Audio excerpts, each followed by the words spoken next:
भारत और इस्राइल ने एक डिफेंस एग्रीमेंट किया है जिससे भारत का डिफेंस पोस्चर, भारत की डिफेंस इंडस्ट्री और भारत का अलायंस जो इस्राइल के साथ है वो स्ट्रांग होगा।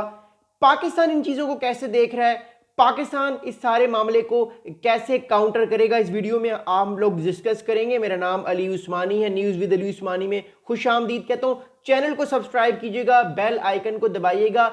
इस वक्त इसराइल के फॉरेन मिनिस्टर मिस्टर सार जो हैं वो दिल्ली में मौजूद हैं और भारत में इस टाइम एक बहुत अहम जो है वो डिफेंस एग्रीमेंट जो है वो साइन किया है इसराइल ने, जिसकी डिटेल्स हमारे सामने आ रही हैं। ये ऐसे मौके पर हो रहा है, ये सारा मामला ऐसे मौके पर हो रहा है जब इसराइल के प्राइम मिनिस्टर नेतन्याहू भारत जो है वो आने वाले चंद महीनों में आने वाले हैं और उनके आने से पहले ये सारे के सारे एग्रीमेंट साइन हुए। अब ये भारत का डिफेंस एग्रीमेंट क्या है, इस एग्रीमेंट को हम जानेंगे इसराइल के साथ, जिससे भारत की मिलिट्री कैपेबिलिटीज बढ़ेंगी, भारत का डिफेंस और ऑफेंस वेपन्स का जो पोस्चर है खासतौर पे पाकिस्तान को लेके वो बढ़ेगा और हम देखेंगे ये चीजें किस तरफ जाएंगी। So more importantly, India and Israel on Tuesday signed a defense pact that will facilitate sharing of advanced technologies and promote co-development and co-production of key weapons and military hardwares, and in a major move to further boost their already robust strategic ties. अब ये defence pact, ये defence agreement है क्या, मैं आपको बताता हूं। सबसे इंपॉर्टेंटली बात यह है कि इसराइल और भारत एक दूसरे के साथ डिफेंस की जो एक तरह से आप कह सकते हैं कि टेक्नोलॉजी जो है वो शेयर करेंगे। इसराइल भारत के साथ टेक्नोलॉजी शेयर करेगा डिफेंस की, और भारत भी इसराइल के साथ टेक्नोलॉजीज शेयर करेगा।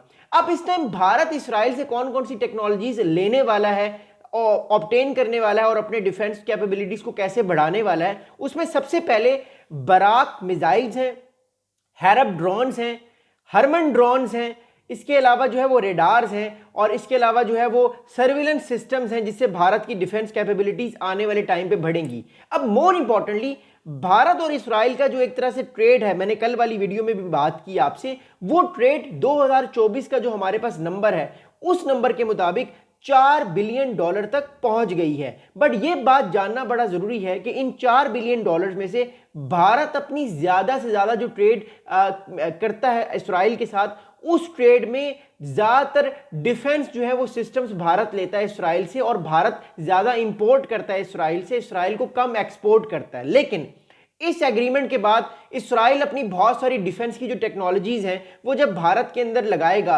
भारत के इंडस्ट्रियल कॉम्प्लेक्स में लगाएगा, तो भारत जो है वो चीजें खुद प्रोड्यूस करना शुरू कर देगा। ऑलरेडी भारत बहुत सारे ड्रोन्स जो हैं वो इंडिया में बना रहा है with the help of Israel, उसमें इसराइल की टेक्नोलॉजी है, लेकिन ज्वाइंटली भारत इसराइल की मदद से वो बना रहा है, और कल को भारत उनको दुनिया में बेच भी सकता है, जिससे भारत की डिफेंस इंडस्ट्री और स्ट्रांग हो रही है और होगी। अगली बात सुनिएगा, अगली बहुत अहम इंपॉर्टेंट क्या बात है इस डिफेंस एग्रीमेंट में। अगली इंपॉर्टेंट बात यह कि ज्वाइंट मैन्युफैक्चरिंग होगी ड्रोन्स की, मिसाइल्स की, स्मार्ट वेपन्स की, under make in India platform. तो मैंने आपको बता दी है कि 2015 में जब प्राइम मिनिस्टर मोदी साहब भारत के प्राइम मिनिस्टर बने और उन्होंने कहा कि वो भारत के अंदर मेक इन इंडिया का एक क्रिज्मा लेकर आएंगे, यानी हर चीज भारत में बननी चाहिए। जो फॉरेन रिलायंस है भारत की इकोनॉमी का, वो रिलायंस कम होना चाहिए, चाहे वो डिफेंस हो, चाहे वो प्रोडक्ट्स हो, चाहे वो इंपोर्ट एक्सपोर्ट्स का सामान हो, उसमें भारत की जो है वो इंपोर्ट ज्यादा होने चाहिए। भारत एक्सपोर्ट ज्यादा करे, वो इंपोर्ट चीजों को कम करे, अपने खरीदे कम दुनिया से और बेचे ज्यादा, ताकि भारत के रिजर्व्स बढ़े। और हमने देखा कि पिछले 10 साल में भारत मेक इन इंडिया पे ज्यादा बिलीव कर रहा है, चाहे वो डिफेंस हो, चाहे वो कोई और चीज हो, चाहे वो इकोनॉमी हो। तो मेक इन इंडिया के मुताबिक 2035 तक भारत फाइटर जेट से लेकर, टैंक से लेकर, रेडार से लेकर, स्टेल्थ फाइटर जेट से लेकर, और इसके अलावा जितने भी डिफेंस के इक्विपमेंट्स हैं वो 70% भारत में बनाना शुरू कर देगा, चाहे वो डिफेंस सिस्टम्स हो, चाहे वो एयर डिफेंस सिस्टम्स हो। अब बात इस टाइम सारे मामले में ये है कि इसराइल और भारत ये मिलकर टेक्नोलॉजीज भी भारत में बनाएंगे, तो भारत के डिफेंस इंडस्ट्रियल कॉम्प्लेक्स को बहुत सारी चीजों को सीखने का मौका मिलेगा और भारत की जो डिफेंस स्ट्रेंथ है वो बढ़ेगी। अगली इंपॉर्टेंट बात क्या है इस सारे डिफेंस एग्रीमेंट में, वो इंपॉर्टेंट बात यह है कि Israel and India will enhance cooperation in cyber defence, satellite and intelligence sharing. अब ये बात जरा याद रखिएगा, फिर मैं पाकिस्तान की बात करता हूं। इसराइल भारत के साथ मिलकर भारत का जो साइबर डिफेंस सिलसिला है, साइबर डिफेंस है, यानी जब साइबर अटैक होता है उस अटैक को कैसे आप अपने आप को आपको बचाना है, उस मामले में भारत के जो साइबर स्पेस है या जो भारत की साइबर फोर्स है उसको स्ट्रॉन्ग किया जाएगा। भारत के ऊपर जब साइबर अटैक्स होंगे आने वाले टाइम पे, तो इसराइल की मदद से भारत ऐसे इंस्टीट्यूशंस कायम करेगा, ऐसे सिस्टम्स कायम करेगा कि भारत पर वो अटैक्स ज़्यादा इफेक्टिव होंगे नहीं। अभी आपने देखा मई के महीने में पाकिस्तान और चाइना की तरफ से, भारत की तरफ से ये कहा गया कि चाइना और पाकिस्तान से ऐसे सोफिस्टिकेटेड साइबर अटैक्स किए गए हैं, खासतौर पे S-400 बैटरीज पर और डिफरेंट डिफेंस सिस्टम्स पर, जिससे भारत के बहुत सारे कम्युनिकेशन सिस्टम्स ब्लाइंड हो गए थे। बट भारत ये कोशिश कर रहा है कि जब अगला मार्का हो पाकिस्तान भारत का, तो भारत पहले से तैयार हो और उस पर साइबर अटैक्स जो है वो सही तरीके से काम ना करें और वो इजीली पाकिस्तान को नुकसान पहुंचा सके। तो भारत जो है वो इस चीज की तरफ आगे जा रहा है।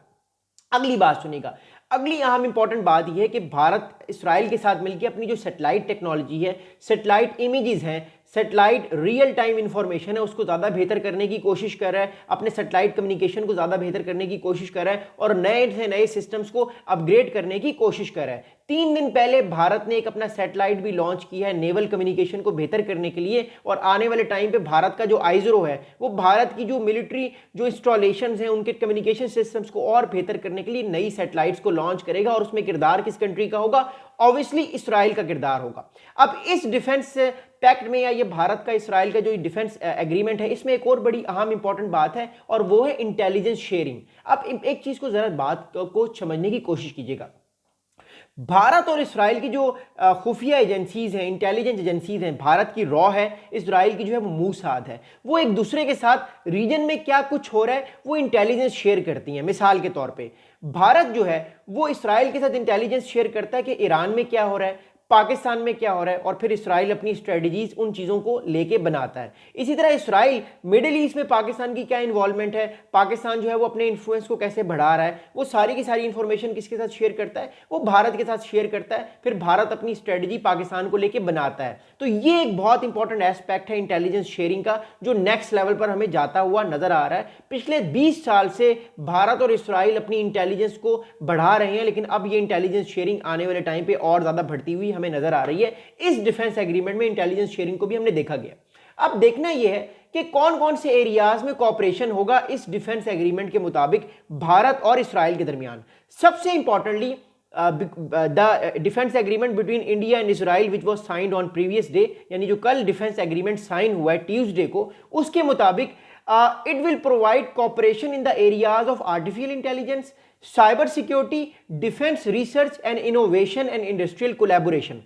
पहली इंपॉर्टेंट बात इस सारे एग्रीमेंट में यह है कि भारत जो है वो इसराइल के साथ मिलकर अपनी जो आर्टिफिशियल इंटेलिजेंस जो सारे के सारे एयर डिफेंसेस के अंदर, फाइटर जेट्स के अंदर या जो डिफेंस सिस्टम्स के अंदर लगानी है, उनको सीखना है, उनको बढ़ाना है, उस पर भारत फोकस करेगा। क्योंकि याद रखिएगा इसराइल साइबर वॉरफेयर में और आर्टिफिशियल इंटेलिजेंस में इस टाइम बहुत आगे है। हमने देख लिया ईरान पर को जब पिटाई हुई, ईरान पर जब हमले हुए तो इसराइल ने वो हमें दिखा दिया। फिर उसके अलावा वो सीरिया पर भी जब हमले करता है तो वो पहले साइबर अटैक्स करके सारे सिस्टम्स जैम कर देता है। तो ये सारी की सारी चीज़ें जो है वो इस टाइम भारत सीखने की कोशिश कर रहा है इसराइल के साथ। अगली अहम इंपॉर्टेंट बात यह है कि डिफेंस रिसर्च पर काम होगा। भारत जो रिसर्च एंड डेवलपमेंट पर काम करेगा, फिर इनोवेशन करेगा, नए नए जो है वो अपने हथियार, नए नए वेपन्स, वो सारी की सारी चीज़ें जो है वो इसराइल की फंडिंग से होंगी। तो इसराइल बहुत ज़्यादा हेल्प करने की कोशिश कर रहा है भारत को। अब इसराइल ये कर क्यों रहा है ये समझना और ये अंडरस्टैंड करना बड़ा ज़रूरी है। देखिए इस टाइम गजा को लेकर, पैलेस्टीन को लेकर पूरी दुनिया का एक मौकिफ ये है कि 2 स्टेट सोल्यूशन होना चाहिए। गजा में जो है वो पीस होना चाहिए। वेस्ट बैंक और गजा एक नया मुल्क बनना चाहिए। ऑब्वियसली नया मुल्क तो वो नहीं होगा, दुनिया पहले से इस मुल्क को तस्लीम करती है। एक सॉवरेन स्टेट बननी चाहिए जिसका नाम पैलेस्टीन होगा। अब हमने देखा पिछले 10 साल में जब से प्राइम मिनिस्टर मोदी भारत के प्राइम मिनिस्टर बने, भारत की पॉलिसी पैलेस्टीन को लेकर काफ़ी हमें हल्की नजर आई। हालांकि भारत आज भी 2 स्टेट सोल्यूशन की बात करता है, लेकिन वो जनरल तौर पे इसराइल के साथ हमें दिखता हुआ नजर आता है। चाहे वो ईरान इजराइल वॉर हो, चाहे वो गजा में जेनोसाइड हो, इन सारे मामलात को जब हमने देखा तो भारत का टिल्ट हमें बहुत ज़्यादा इसराइल की तरफ नजर आता है और वो कंपेयर करता है, जो इंडिया में होता है उसको इसराइल के साथ कंपेयर करता है और भारत एक तरह से इसराइल को अपना भाई बताता है। तो ये एक तरह से एक स्ट्रेटेजिक अलायंस जो 2015 में हुआ इसराइल का और भारत का, ये स्ट्रेटेजिक अलायंस हमें अब नेक्स्ट लेवल पर जाता हुआ नजर आ रहा है। और मिडिल ईस्ट का बड़ा अहम एक किरदार भारत इसलिए क्योंकि भारत का जो टिल्ट है वो पैलेस्टीन और ईरान को लेके हमें इसराइल की जानिब दिखता हुआ दिखाई दे रहा है, बिकॉज जो इसराइल है वो भारत के साथ वो टेक्नोलॉजीज शेयर करता है जिससे भारत का जो डिफेंस इक्विपमेंट है वो हमें बेहतर होता हुआ दिखाई दे रहा है। अगली बात सुनेगा, अगली इंपॉर्टेंट बात ये कि नेतन्याहू साहब जो प्राइम मिनिस्टर हैं इसराइल के,